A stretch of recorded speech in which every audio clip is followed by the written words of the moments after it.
আজ সন্ধ্যায় সমুদ্র উত্তপ্ত হয়ে যায়, বজ্রপাত হয়, বিপদ আসে।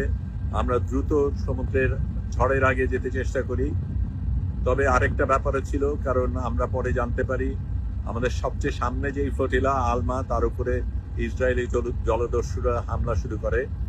আমরা এই উত্তপ্ত সাগরের মধ্যে যত দ্রুত চেষ্টা করছি এগিয়ে যেতে। আমরা সবচাইতে পেছনে, সবচাইতে বড় জাহাজ, কাজেই আমাদের উপর কি আসবে সেটা এখনো বোঝা যাচ্ছে না। কিন্তু ইসরায়েল যেটা চেষ্টা করছে সেটা অন্যদের উপর আক্রমণ করে আমাদেরকে সাবধান করার চেষ্টা করছে, আমাদের ভয় দেখানোর চেষ্টা করছে। আমরা সবাই এই ঝড়ের মধ্যে বাইরে এসে একসাথে বক্তব্য জানাই, তাদের সাথে সহমর্মতা এবং তাদের সাথে যে আছি সেটা জানাই। আমরা গান গাই, সেটা তাদের কাছে পাঠিয়ে দিয়েছি।